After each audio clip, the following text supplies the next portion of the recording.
శ్రీమాత్రే నమః. నమస్కారం, శరణమయ్యప్ప.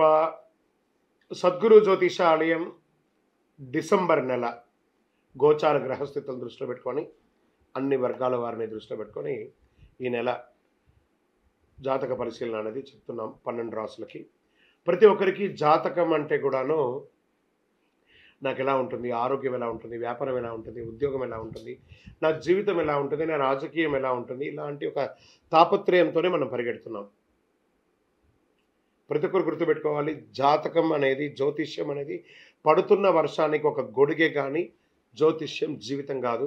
మీరు మిమ్మల్ని నమ్ముకోండి చక్కగా. దాంతోపాటు మీ ప్రయాణంలో మీ ఒడిదుడుగులకి కాస్త జాతకాన్ని గుర్తుపెట్టుకోండి చాలు, కానీ జాతకాన్ని జీవితంగా భావించకండి. ఈ జాతకం దయచేసి అడిగేవాళ్ళు వాట్సాప్లో మాత్రమే మెసేజ్ పెట్టండి. అవకాశం ఉన్నప్పుడు రిప్లై ఇవ్వడం జరుగుతుంది, కానీ కాల్స్ చేయకండి. వాట్సాప్ చేసి మా ఆఫీస్ నుంచి మీకు కాల్ వస్తుంది. మీరు మీ జ్యోతిష్యం తెలుసుకోవడానికి మీ యొక్క date of birth, time of birth, place of birth WhatsApp చేయాలి. శరణమయ్యప్ప. అర్ధరాత్రి ఫోన్లు చేయడం, ఏయో క్వశ్చన్స్తో అడగడం, మళ్ళీ చెప్తున్నాను, డోంట్ కాల్ అస్, వాట్సాప్ చేయండి. శరణమయ్యప్ప. జ్యోతిషాస్త్రరీత్యా ద్వాదశ రాశుల్లో 10వ రాశి అయినటువంటి మకర రాశి మిత్రులారా, మీరు ఉత్తరాషాఢ నక్షత్రం 2, 3, 4 పాదములు, శ్రవణ నక్షత్రం 1, 2, 3, 4 పాదములు, ధనిష్ట 1, 2 పాదాలకు జన్మించిన మీరు మకర రాశి వారిగా పరిగణించబడుతున్నారు. ఈ డిసెంబర్ నెల మీకు శుభాశుభ ఫలితాలు ఎలా ఉన్నాయంటే, 7.5 శని యొక్క అవసాన దశలో ఉన్నారు. రాహు అనుకూలంగా ఉంటాడు.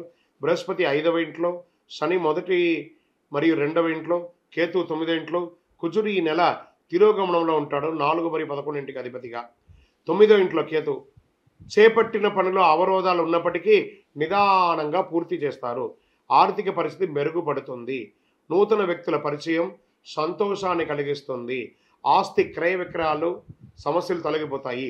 భూమి నిర్మాణానికి సంబంధించిన విషయంలో మీకు అనుకూలమైన నిర్ణయం రావచ్చు. కేసుల్లో అనుకూలమైనటువంటి తీర్పులు రావచ్చు. ధన ప్రవాహం కూడా వచ్చే అవకాశం ఉంది. గృహ నిర్మాణం ప్రారంభిస్తారు. నూతన వాహనం కొంటారు. విలువైన గృహోపకరణాలు కొనుగోలు చేస్తారు. విద్యార్థులకి పోటీ పరీక్షల్లో చాలా అద్భుతమైనటువంటి ఫలితాలు పొంది విదేశాలకు వెళ్ళే అవకాశాలు ఉన్నాయి. ఆధ్యాత్మిక సేవా కార్యక్రమాల్లో పాల్గొంటారు. వ్యాపారాలు చాలా లాభసాటిగా ఉంటుంది. విదేశాల్లో ఉద్యోగం చేసే వారికి ఇది ఒక మంచి సమయం కూడా చెప్పచ్చు.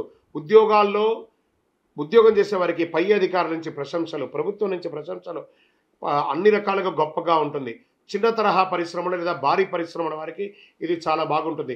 సర్వీస్ సెక్టార్ ఉన్నటువంటి డాక్టర్స్, లాయర్స్, తర్వాత పోలీస్ డిపార్ట్మెంట్స్, ఈ యొక్క బ్యూరోక్రాట్స్, వీళ్ళకందరికీ కూడా ఇది చాలా అనుకూలమైనటువంటి ప్రభుత్వ రంగంగా ఉద్యోగం చేసే సర్వీస్ సెక్టార్లో ఉన్న వాళ్ళకి చాలా యోగకాలం అని కూడా చెప్పచ్చు. చిన్న ఆరోగ్య సమస్యలు తప్ప దీర్ఘకాలికంగా ఏం లేదు. బంధువుల యొక్క రాకతో కాస్త అకారణ వివాదాలు ఏర్పడే అవకాశాలు ఉన్నాయి. కొత్త ప్రాజెక్ట్స్ ప్రారంభించడానికి ఇది మంచి సమయం అని చెప్పచ్చు. విదేశాలకు వెళ్ళి వృత్తి చేసుకోవాలనుకునే వాళ్ళకి విదేశీయ సంబంధిత వ్యాపారాలు, ఇంపోర్ట్స్ అండ్ ఎక్స్పోర్ట్స్ చేయాలనుకునే వాళ్ళకి ఇది మంచి సమయం. రాజకీయ నాయకులకి చాలా యోగంగా ఉంటుంది, కానీ ప్రజాక్షేత్రంలో వెళ్ళేటప్పుడు నోరు అదుపులో పెట్టుకొని మాట్లాడండి. తస్మాత్ జాగ్రత్త. టైం బాగుంది కదా అని చెప్పి విచ్చలవిడిగా నోరు వదలకండి. షేర్ మార్కెట్ చాలా బాగుంటుంది. వ్యవసాయదారులకి బాగుంటుంది. మీడియా రంగం వారికి చాలా అద్భుతమైనటువంటి సమయం అని కూడా చెప్పచ్చు. ఐటీ సాఫ్ట్వేర్ రంగం వారికి కాస్త మందకొడిగా ఉంటుంది. విద్యార్థులు, మీరు విదేశాలు అనుకున్న వారికి రెడీ చేసుకొని మీ యూనివర్సిటీని ఎంచుకోండి. శుభదినములు డిసెంబర్లో 2, 5, 7, 11, 15. చంద్రాష్టమం డిసెంబర్ 20 నుండి ఉదయం తెల్లవారుజాము 1:59 నుండి మొదలు పెడితే 22 మధ్యాహ్నం 12:55 వరకు చంద్రాష్టమం ఉంటుంది. 2.5 రోజులు. సంతకం పెట్టేటప్పుడు, వాహనం నడిపేటప్పుడు జాగ్రత్త. అదృష్ట సంఖ్య 5, 6, 9. ఈ నెల మీరు పూజించవలసినటువంటి దైవం వెంకటేశ్వర స్వామిని ప్రార్థన చేయండి. శని భగవాను యొక్క అవసాన దశలో ఉన్నారు. ఆ శని భగవానికి ప్రార్థన చేయండి. నవగ్రహాల చుట్టూ 19 ప్రదక్షిణాలు 48 రోజులు చేయండి. ఎంత యోగంగా ఉంటారో చూడండి. కాకికి కాస్త బెల్లం ముక్క ఒకటి పెట్టండి. విష్ణు సహస్రనామం పారాయణం చేయండి. ఎంత అద్భుతంగా ఉంటారో అంత అద్భుతంగా ఉంటారు. ఆంజనేయ స్వామి వారిని కూడా ప్రార్థన చేయండి. అతి శక్తివంతమైనటువంటి కరుంగాలి మాలను ధరించండి. ఆరోగ్యంగా ఐశ్వర్యంగా ఉంటారు. మీ వయస్సు ఎంత ఉందో అన్ని దీపాలను మీ ఇష్టదైవ ప్రార్థనలో వెలిగించండి. సాయంత్రం కాలంలో యోగంగా ఉంటారు. మీ యొక్క వ్యక్తిగత జాతకానికి కింద కనబడుతున్నటువంటి నెంబర్కి మీ పేరు, date of birth, time of birth, place of birth WhatsApp చేయండి. కరుంగాలి మాలకు కూడా వాట్సాప్ చేయండి. విజయవస్తు. గురుగారు, అయ్యప్ప స్వామి వారి బ్రహ్మచార్య. మరి పూర్ణా పుష్కల నాథనే శరణమయ్యప్ప, ప్రభా సత్యగన్ స్వామియే శరణమయ్యప్ప అని అంటాం కదండి. మరి ఈయన బ్రహ్మచారి ఎలా అవుతారు అని అంటే, కలియుగంలో ఆయన బ్రహ్మచారి. ఆ కలియుగం కాకుండా మిగతా జన్మలు ఆయన 18 జన్మలు ఎత్తారు. అన్ని జన్మల్లోనూ ఆయన దగ్గర చూడండి, నేను పెట్టాను మీకు తెలియడానికి కోసమే. పూర్ణ, పుష్కల, మహాశాస్త. మన దేవాలయంలో కూడా ప్రతి సంవత్సరం నవంబర్ 9వ తారీఖున కళ్యాణోత్సవం చేస్తాం. కేరళ రాష్ట్రంలోను, తమిళనాడులోను ప్రతి ఊర్లోనూ ఈ స్వామివారు ఉంటారు. భాగ్యనగరంలో కూడా కళ్యాణోత్సవం జరుగుతుంది. చక్కగా తిరుపతి పట్టణంలో ప్రతి నవంబర్ 9 కళ్యాణోత్సవం జరుగుతుంది. మన ఆంధ్ర రాష్ట్రంలో కూడా స్వయంభూ పూర్ణా పుష్కల స్వామివారిని పిలుచుకున్నాం. మనం స్వామివారిని శరణఘోషలు చెప్తున్నాం కదా, పూర్ణా పుష్కల నాదనే శరణమయ్యప్ప. తర్వాత సత్యగన్ అని స్వామివారికి కొడుకున్నాడా ఇదేం స్వామి అంటే, మనం ప్రతిరోజు పాడుకుంటున్నాం కదా హరివరాసనం. అందులో 3వ పంక్తిలో ఏం చెప్తున్నాం?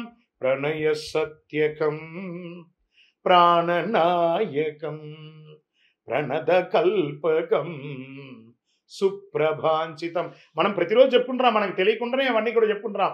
స్వామి ఈ జన్మలో మాత్రమే బ్రహ్మచారియే కానీ గత అన్ని జన్మల్లోనూ ఆయన గృహస్థాశ్రమంలో ఉన్నారు. ఆయనకి కొడుకు ఉన్నారు.